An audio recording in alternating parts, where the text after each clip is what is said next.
गोपालगंज जिले में थावे भवानी मंदिर में हुई करीब 1.8 करोड़ रुपए की चोरी के मामले में पुलिस ने अब खुलासा कर दिया है। इस केस में पुलिस ने उत्तर प्रदेश के गाजीपुर से मास्टरमाइंड दीपक राय को गिरफ्तार किया है, जबकि उसका एक साथी अभी फरार है। पुलिस के अनुसार चोरी से पहले आरोपियों ने पूरी तैयारी की थी। उन्होंने चोरी से जुड़ी फिल्में देखी और गूगल और यूट्यूब के जरिए थावे भवानी मंदिर की जानकारी जुटाई।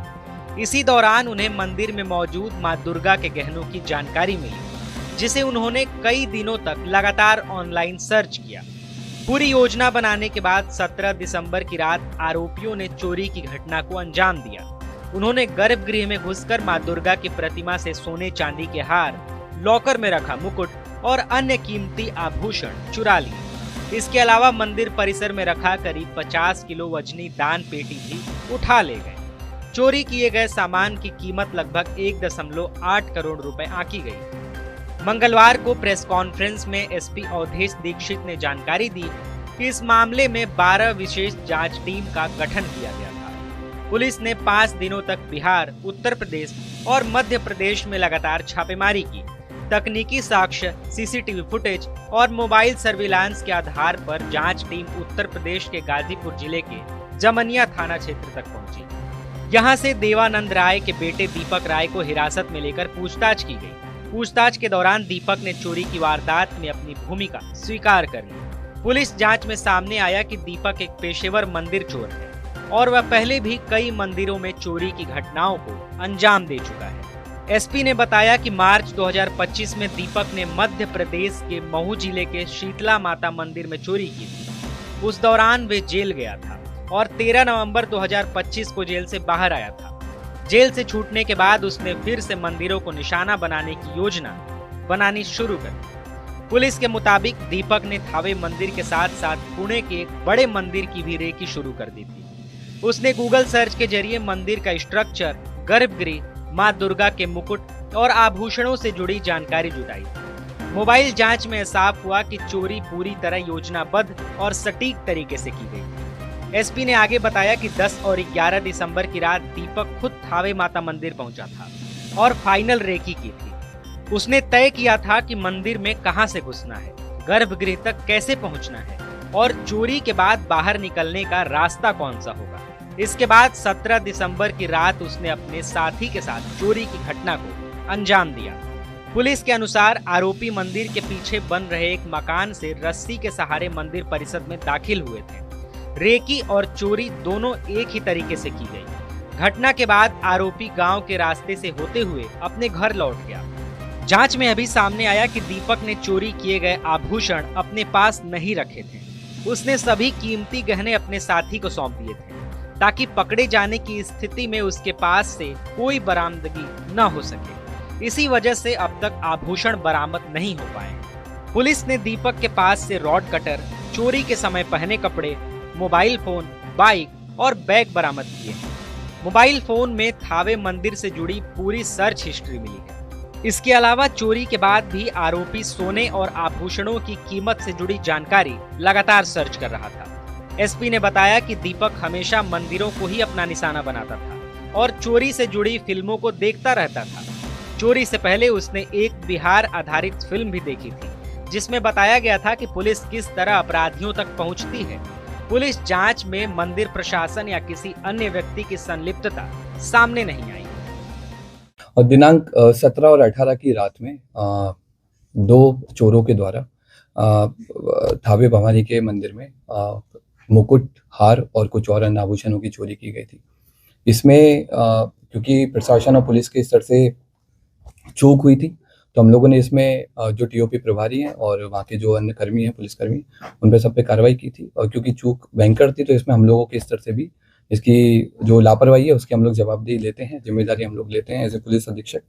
हम लोगों ने इसमें, क्योंकि घटना काफ़ी संवेदनशील थी, तो हम लोगों ने कई सारी एसआईटी बनाई गई थी और लगभग 12 के आसपास टीम्स अलग अलग बिंदुओं पे काम कर रही थी। कुछ स्थानीय लोगों पे, कुछ दूसरे जिलों के, दूसरे राज्यों के क्रिमिनल्स पे भी काम किया जा रहा था।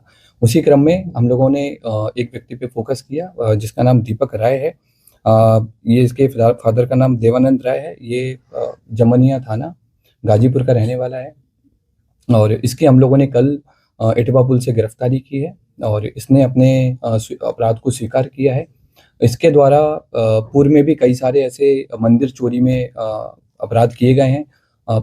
इसी साल मार्च 2025 में इसके द्वारा महू जिले के कोतवाली थाने में शीतला माता मंदिर में चोरी की घटना कारित की थी, जिसमें जेल गया था और 13 नवंबर को जेल से छूटा है। जेल से छूटने के बाद में फिर इसने थावे मंदिर और पुणे के एक बड़े मंदिर की रेकी करना स्टार्ट किया। वहाँ के सोने मुकुट के बारे में इसने गूगल पे और यूट्यूब पे अच्छे से सर्च किया और 10 और 11 की रात में थावे मंदिर में आकर प्रॉपर रेकी की और जिस तरह से घटना कारित की गई है उसी तरह से इसके द्वारा रेकी किया गया।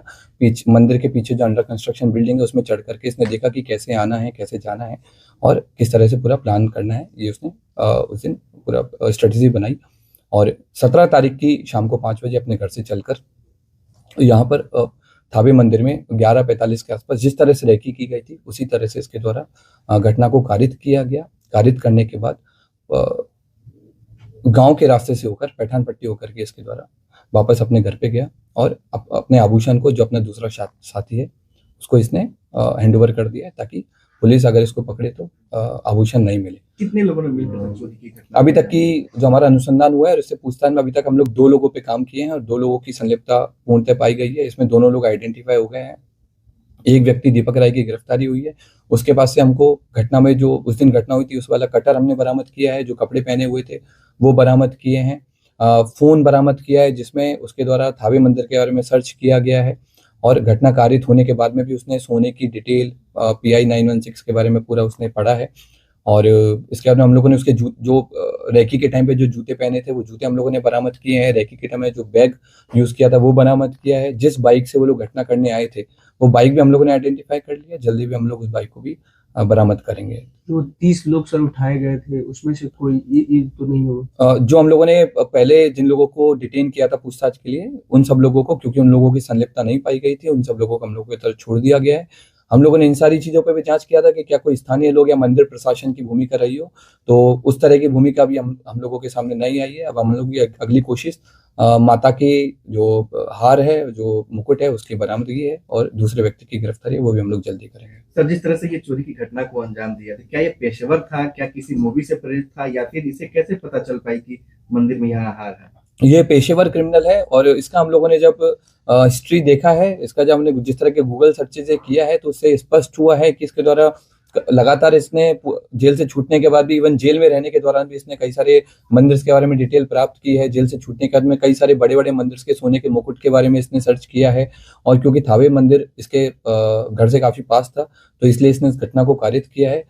इसने कई सारी जो क्राइम थ्रिलर है, जैसे जो बिहार बेस्ड एक मूवी बनी है, उस पे भी इसने सर्च किया, उसके बारे में पढ़ा कि कैसे पुलिस अनुसंधान करती है, कैसे पुलिस अपराधी तक पहुंचती है, कांड का उद्भेदन करती है, ताकि उन सारे तरीकों से बच करके इसके द्वारा उन सारे तरीकों को यूज करके पकड़े जाने से बचा जा सके। क्या उस दिन मोबाइल भी लेकर पहुंचा था? नहीं, उस दिन ये मोबाइल नहीं लेके आया था। इवन जिस दिन रेकी करने आया था उस दिन भी इसने इंश्योर किया था कि इसका कोई भी डिजिटल फुटप्रिंट थावे या फिर गोपालगंज में नहीं रहे, ताकि अगर पुलिस कल को अनुसंधान करे या फिर कोर्ट में आगे ट्रायल हो तो इसके ऊपर कोई ऐसा प्रूफ नहीं मिले कि ये यहाँ पर मौजूद। कितने केसेस में सर ये वांछित रहा है? अभी तक के रिकॉर्ड के हिसाब से हमको इसके ऊपर 5 केसेस मिले हैं, जिनमें बनारस में इसने बाइक चोरी की है, महू में इसने मंदिर चोरी की है और भी हमें लोकल सोर्सेज से पता लगा है कि पूर्व में भी कई सारे मंदिरों में चोरी कर चुका है, लेकिन वो अभी तक उद्भेदन नहीं हो पाए थे, इसलिए इसका नाम नहीं आया है।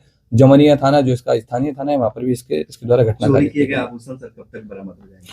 हम लोगों की जो टीम्स हैं अलग अलग जगह पर रेकी कर रही है आभूषण को लेकर के, और अनुमंडल पुलिस पदाधिकारी सदर के नेतृत्व में टीम और कई सारे इंस्पेक्टर्स के साथ मिलकर के टीम कैंप की हुई है जिले के बाहर, और हम लोग की पूरी कोशिश है कि जितना जल्दी हो सके हम लोग आभूषण की बरामदगी करें। क्या ये कोई संगठित गिरोह काम करता है या फिर ऐसे ही अपने से ये खुद अपने आप में एक संगठित गिरोह चलाता है, अलग अलग घटना के लिए अलग अलग लोगों को कन्विंस करता है जिनको पैसे की जरूरत रहती है और घटना को कारित करवाता है। फिलहाल दूसरे आरोपी की पहचान कर ली गई है और उसकी गिरफ्तारी के लिए लगातार छापेमारी की जा रही है। पुलिस को उम्मीद है कि जल्द ही चोरी किए गए आभूषण भी बरामद कर लिए जाएंगे।